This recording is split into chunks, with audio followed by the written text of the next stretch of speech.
So, Doug, you work for Fish USA. Tell me a little bit about that, what you do there. Yeah, I'm the Senior Director of Merchandising, handle all of our products that come in, everything from rods, reels, lures, oversee our buying team and our e-commerce production team, everything that goes on our website. I've been with the company for just over 12 years, and it's been a fun ride. It's been awesome to see and love supporting the Great Lakes region, and want to continue our growth across the entire country. So basically, your job is to pick out what Fish USA is going to have as far as a product line, what they're going to carry. Yeah, absolutely. So everything from anything from walleye, salmon, steelhead, our ice fishing assortment, and we've got a tremendous team. It's not just myself that's doing this. We get a lot of input from our entire team. We tap our pro staff like Pete, Rick Hajecki is another pro staffer, Roger Hinchcliffe, who's around here. We work together and really trying to build an assortment that's the best in the entire country. From the major players to small niche brands, we try to cover everything. Yeah, what's that like for you now? Those small niche brands, it's like a growing trend in the outdoors. You see it in hunting, you see it in fishing.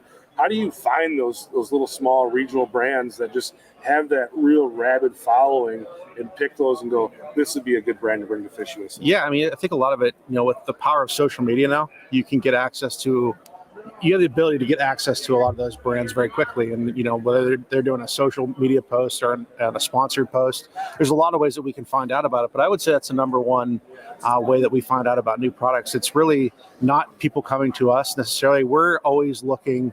My job at the end of the day is I got to go find a lot of these products. So we're very active on social media, just looking around and trying to find these types of products and niche brands. And, it's I think what sets you apart. There's not every big box retailer is going to carry these smaller niche brands, and I think it's important to be able to offer a variety of brands like a Shimano, and smaller brands that are just more regional focused.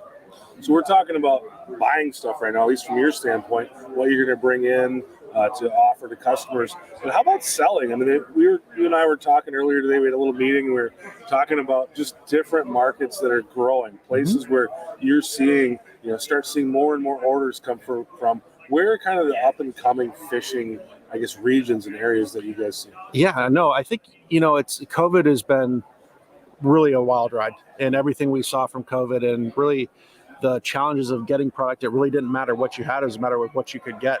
But now that things are really subsiding, I really think that there's certain categories. We're seeing growth in the Pacific Northwest.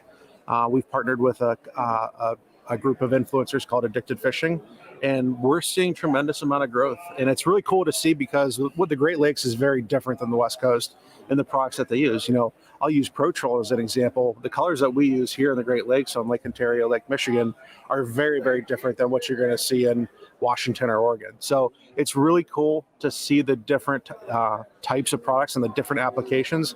And does any of that blend into each region? It's kind of cool to see. And I'm really excited to see how it all comes together, to see if there's some crossover that we can really, bring the two coasts together a little bit and share some of those different tactics and techniques. Yeah, that's what's interesting is, we're fishing Pacific salmon here, and they're fishing Pacific salmon there. Yeah.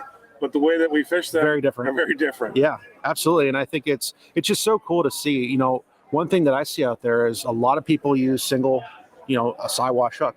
You very rarely see that on the Great Lakes. It's all treble hooks. And I think you're going to see more and more people say, how about that over here? Or how about this over there? So it's just awesome to see. And I'm really excited about watching the whole category grow.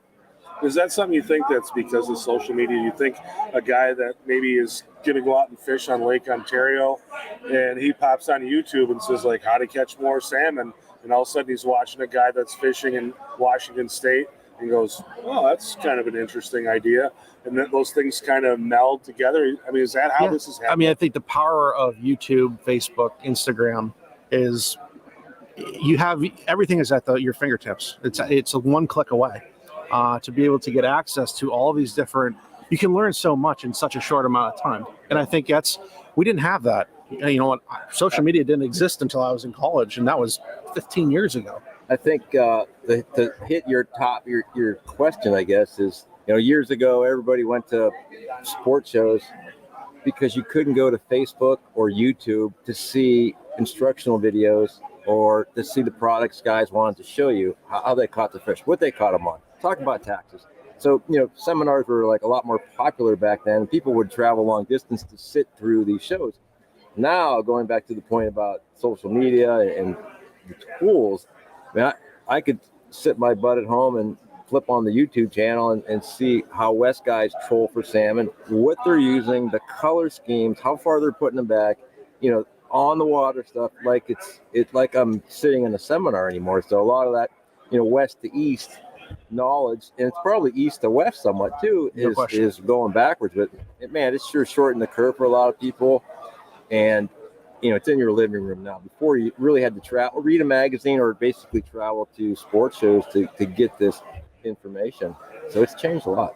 Pete, you've really been working on your YouTube channel. You've been putting a ton of stuff out there.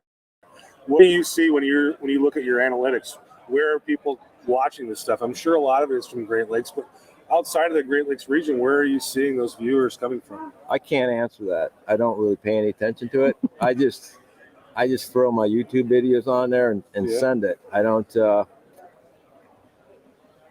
really get into the, you don't find at the end of my YouTube videos like me, right? I don't care. Yeah. If you're going to find me through the search engines, or your buddy says, hey, Pete's got a good video on how to tie a knot or something that's beneficial, that's all I need. I don't need to make 20 cents on a video. It doesn't matter. I'm doing it. Part of it's because of my passion for the fishing business. Part of it's just my free time or nervous energy time. I like to do something somewhat creative that might help people. But I cracked the 200 video mark the other day, which is the goal is to keep doing that as time allows. But it's really just fun. It isn't about the likes and how people from wherever look at my videos. If you like it, you like it. If you don't, I don't care.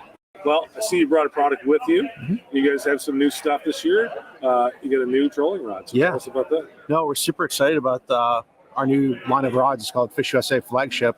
And this here is this project. Literally, we got our first finished product about 10 days ago. It landed in our warehouse, and we are super stoked about this. This is a project for well over a year. Pete was a very integral part of the process in designing these rods and testing these rods. And there's some unique features about it. The things that I really wanted to take into consideration with these rods were, at the end of the day, a trolling rod's a trolling rod. It's really not about sensitivity. It's amazing certs with their guides, and these are all solid stainless steel.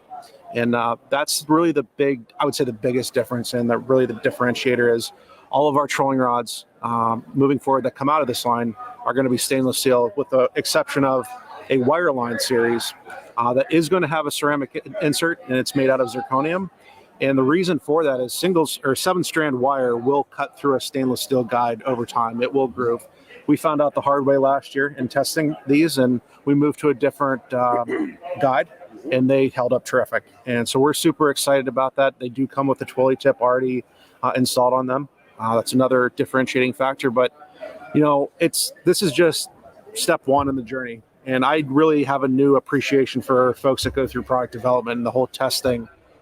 These things don't happen overnight. It is a very long period of time that it takes to actually develop products. And there's a lot more to come from Fish USA. We pride ourselves on our name and the product that we put out there, and we're going to continue putting product out there that we feel is good as anything out there at a reasonable price point. Yeah. And that's our long-term goal, and there'll be a lot more to come from us.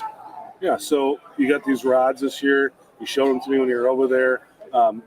The question everybody has when you come on the product is, how much does it cost? Yeah. So what are we talking about for your new trolling series? So there's two prices on the rods. The wire rods, both the 9-foot and the 10-foot, are going to retail for $109.99. And then every other rod in this series is going to be $79.99. So we're at for a trolling rod, mid to higher end on the price point.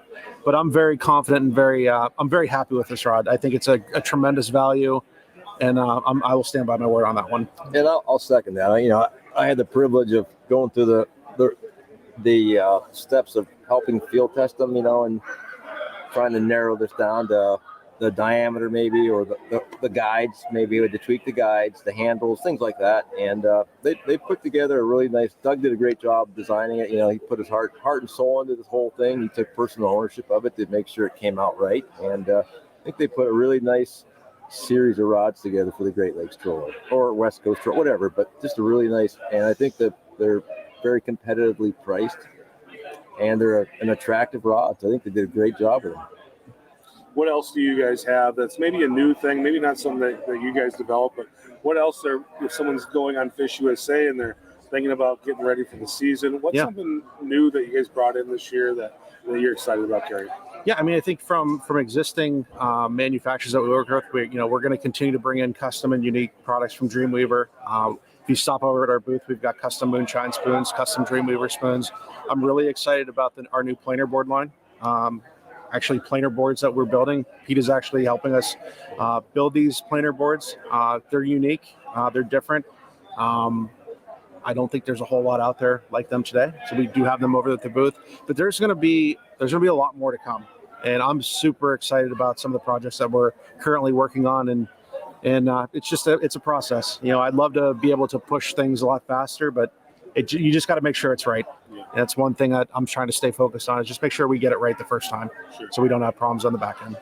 So I think when a lot of people around the country think of Fish USA, they think of it as kind of an online pro shop, a place they can go online, pick out what they want, get it shipped to them. But you guys go out and work some shows. Yeah. What's it like for you, and what do you get? I mean, obviously you sell stuff at these shows, but what are some other advantages for you to come to something like this? At the end of the day, for me, we're a retailer, so yes, sales are important, but it's just the interaction with anglers that I don't personally get to do every day. We have our customer service team and our pro shop guys that they're interfacing and talking to the angler every single day.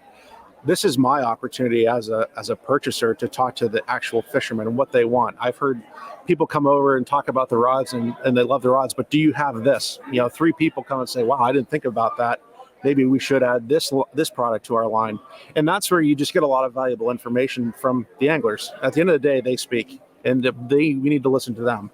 So this is my opportunity to really get engaged with them, talk to them, because like I said, I'm not on the sales floor every day hearing everything. A lot of that information does get funneled to me, but this is my personal opportunity to be able to talk to people and listen to what they want. Just get a chance to hear what the average person is. And I think when you are in it, like Pete's in it, like you're in it, like I'm in it, like we have one perspective just because we see it, but the way the guy actually is pulling his wallet out and spending his money on this stuff, they may view that product completely different just because it's just a different experience for them from their end of it than what we see. No question. No, I completely agree with that. And sometimes you got to remind yourself, you get tunnel vision. Sometimes you need to really listen to the anglers and not just what we all have our personal biases and our tendencies, but you really, at the end of the day, it's about what they want. And, looking at different price points and looking at products and say, does this product make sense or not for our company? Sure. We got a question here. This is from David. David's been active. I've been watching a lot of our shows this week. He wants to know, Fish USA selling any new Fish Hawk products for 2023? Bought his Fish Hawk X4D from Fish USA 3 years ago. Any new technology coming out? What I would say, David, is we're always working on stuff. We're always developing stuff.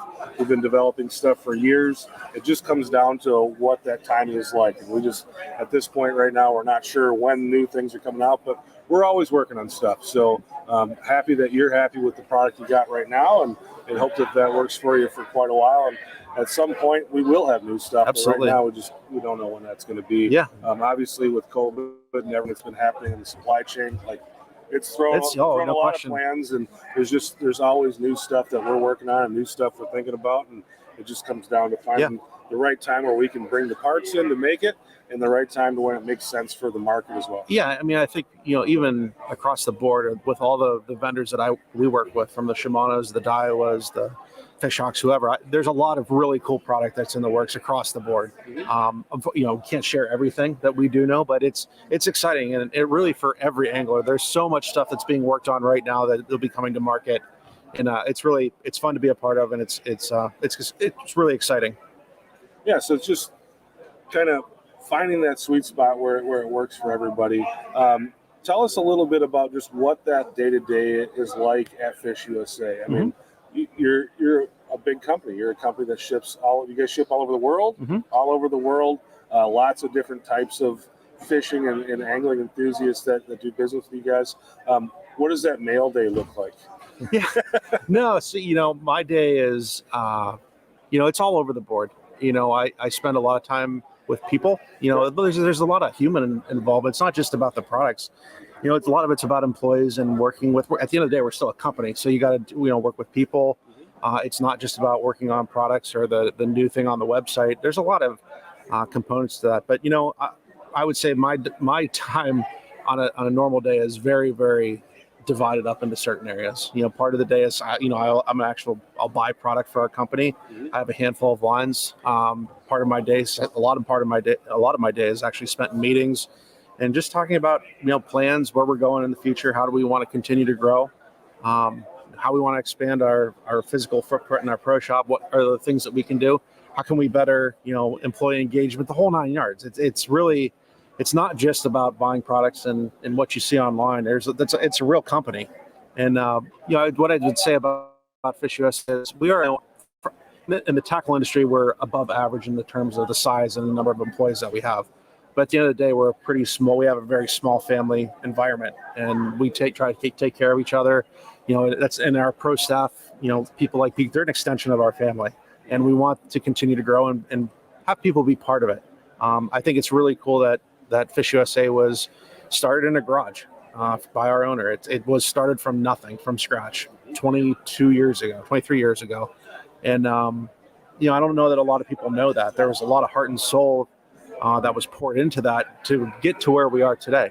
And we have a long way. We are not where we want to be. We have a long way to go. We want to continue to grow, continue to keep the company growing in Erie, Pennsylvania. I think that's important. And having that homegrown feel is just something that's really cool, and it's fun to be a part of. Very cool. One more question before we let you go here. This is from Nick Cook. He says, what's your best-selling salmon gear? Best-selling salmon gear? I would say our number one brand is definitely Dreamweaver. Okay.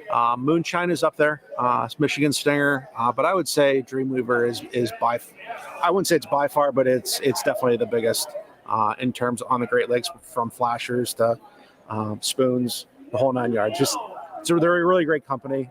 We work very well together. They do a lot of unique custom product for us, and we're going to continue to keep doing that. Very cool. Pete, anything else? Before we let them go? I'm curious. Do you know what state you ship the highest dollar volume to annually? Or do you track that? Yeah, absolutely. What state? Michigan. Okay. It's not Pennsylvania. It's you not track that? Yeah. Oh yeah. It was a curiosity when I was thinking about the questions. Like, good question to ask Doug. There, like, good information. Yeah. Michigan's our number one state. Who's like 2, 3? New York. Okay. New York, Pennsylvania. Okay. Great Lakes region is really I was curious if it was anything on the west. California's in our top 10. Okay. Washington is up there. But yeah, Great Lakes region is our home territory, but we want to continue to grow down south in the southern bass market, and we're going to make some efforts to do so. And it's been fun. But yeah, Michigan's unique in that it's so diverse. The Great Lakes in general is just very diverse. You got great smallmouth fisheries, great walleye fishery, great salmon fisheries. How's the ice fishing season so far? Sucked. Absolutely sucked. No, that's a subject. It's a sore subject. Yeah. He frets over pre-ordering, right? Based on hoping the farmer's almanacs, right? That nail a hard, cold winter. So, you got to prepare back to the prepare thing and order ahead. So you have product on the shelf. Then we get a winter like this, right? And then him and I talk, and I'd say, how's the ice fishing sales going, Doug? I'm on a stream, in February, it's 50 degrees. So I crack him. I give him a crack, and he's just, the sales will be coming, Right. Closeouts. It's been a tough year for the guys. How do you predict it? Tough to predict. No, it's a tough business. I say it's feast or famine. And but it is what it is. I mean, you want to be prepared the best you can for it, but at the end of the day, we can't control Mother Nature. It's like in a tournament. You should have went left instead you went right, right? And how do you know? Yep. You just based on your best information at the time, and you make the call. Absolutely. All right, Doug. Appreciate you coming on. Thank you so much for the time. Having you on. Appreciate it. Great discussion. So really appreciate your time. Thank you.